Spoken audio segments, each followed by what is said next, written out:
Okay, and welcome to the second part of my Chapter 10 lecture. I'm going to roll back the video just a little bit because I felt like we had kind of like a false start there. And I want to be able to show you what's going on in this particular scene, Iron-Jawed Angels. So again, what you're going to witness is a hunger strike. What a hunger strike basically is a way to protest for these women suffragists to protest while they're in jail. So again, these women are in jail because they're women suffragists, not because they committed any crimes or anything like that, but because they wanted to be able to have the right to vote, and so they were placed in prison. So there's very little that they could do to protest what's going on except for to refuse food. So here is what you'll be watching now.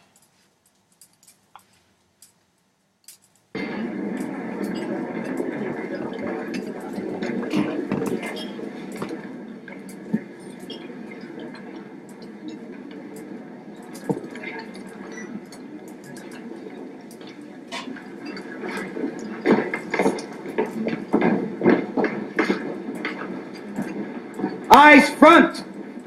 Eyes front!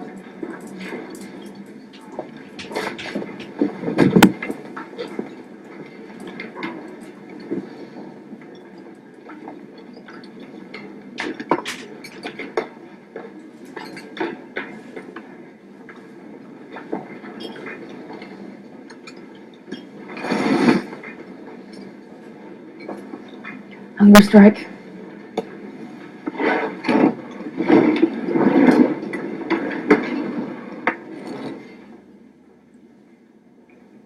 I was standing by my window on a cold and cloudy day. Quiet!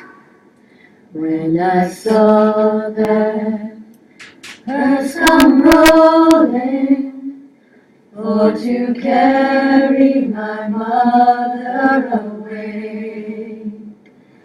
Will the circle be unbroken? Get her out of here. By and by, Lord, by and by. There's a better home awaiting in the sky, Lord, in the sky. Lord, I told that undertaker, please try so. For that body you are hauling, Lord, I hate to see her go. Will the circle be unbroken by and by, Lord, by and by? There's a better home awaiting in the sky, Lord, in the sky. I will follow close behind her, try to hold up and be brave, but I could not hide my soul. And as you can see, the way to combat what the suffragists were doing with food refusal was to force food into the suffragists. Be unbroken by and by, Lord, by and by. There's a better home awaiting in the sky, Lord, in the sky.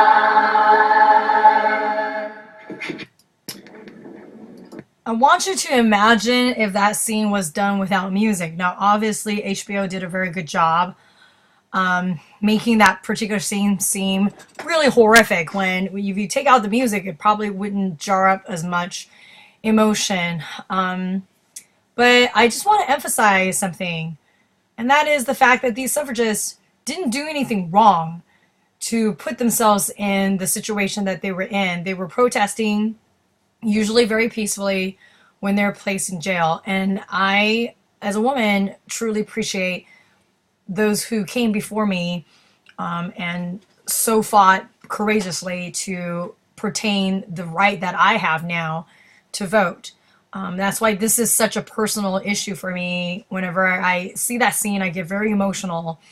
Yes, I understand a lot of it has to do with the music that they were playing, but as a historian, I also understand that these women didn't suffer just through these physical forces of food, but they were often beaten and sometimes even raped in jail for doing something that we have really, as a nation, come to take for granted.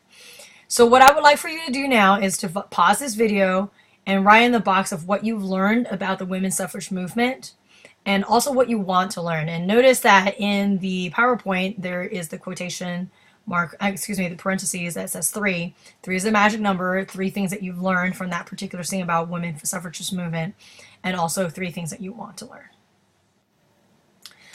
The next video that we're going to watch pertains to the second movement that we're going to discuss in chapter 10, which is the anti-Semitic movements. Go ahead and pause this video at this time and record what do you know about the term anti-Semite. Include things like pogrom, anti-Semitic, etc. I want you to answer this question under what you know. What is anti-Semitism? When did it start?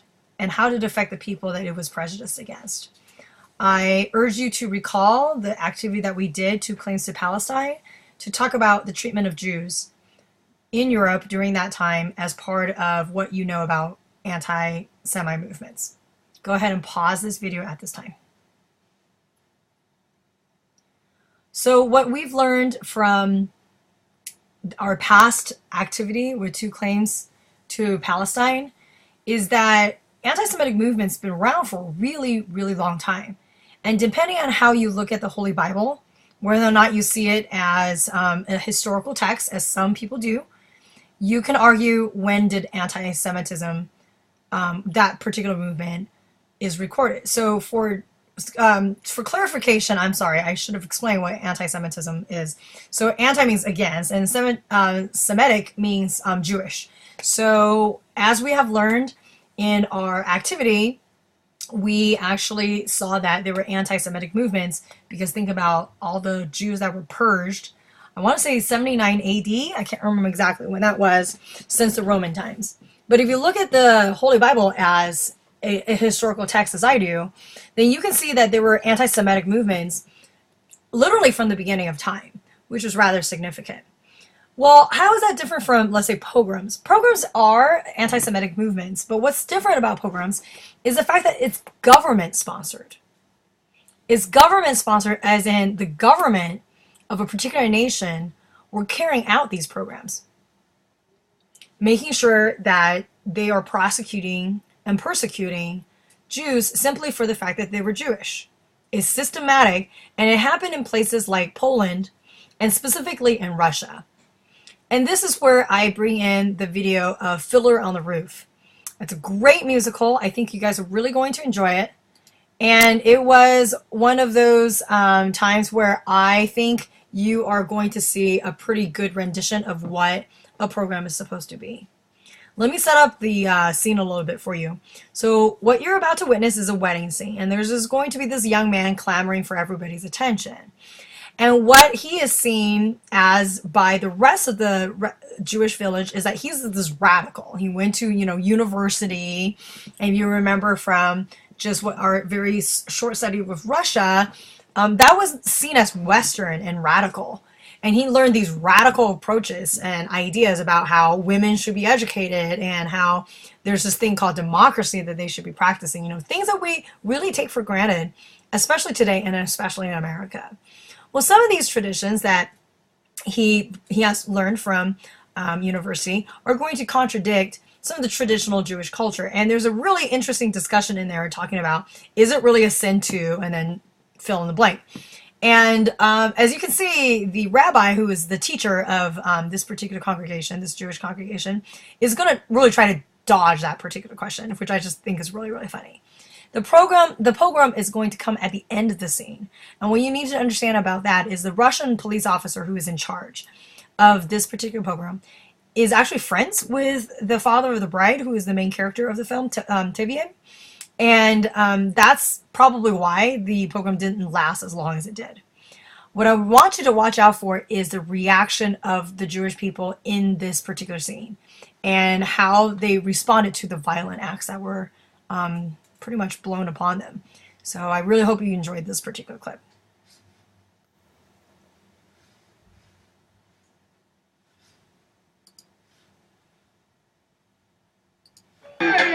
Quiet! What's all the screaming about? They drank on it. An agreement. A sign. It's all nonsense. Zeitel wanted to marry Motel and not Laser. A young girl decides for herself? Why not? They love each other. Love? Terrible. He's a radical. Musicians play! It's a dance! Everybody dance! It's a wedding! What is he doing? Patsy! Who will dance with me? Oh, That's a sin. It's no sin to dance at a wedding. But with a girl? Yes, with a girl. That's what comes from taking a wild man into your house. He's not a wild man. His ideas are a little bit different, but... Come It's a sin. It's no sin. Ask the rabbi. Go on, ask him. Well, Rabbi, Dancing. Well, it's not exactly forbidden, but... well, there you see. It's not forbidden. And it's no sin. Now, who will dance with me?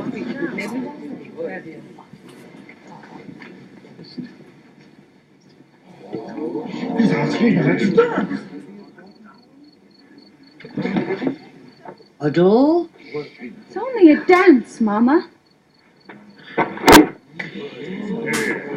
Play.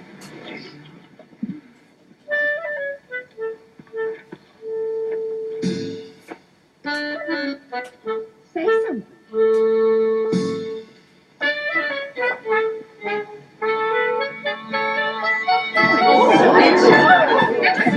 She's dancing with a man! I can see that she's dancing with a man. And I'm going to dance with my wife. Mama, no. Go there. You must Go there. go. No, I will not. Shiloh! Marvel.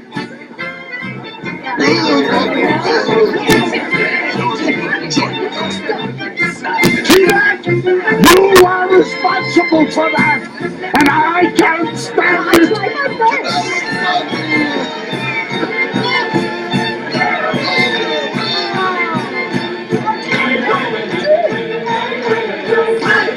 Everybody dance!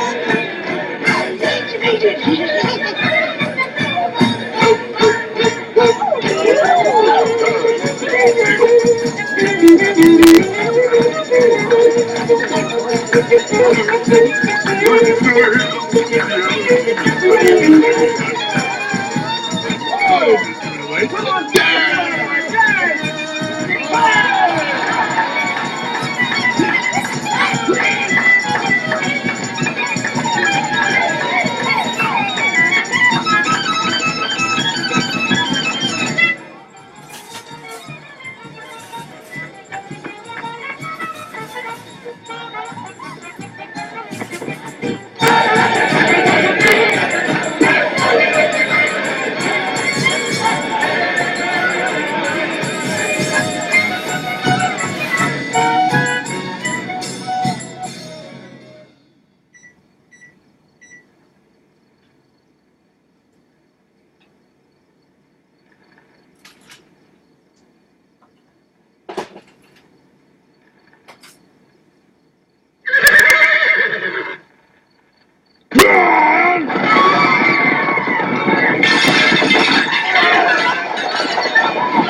Right!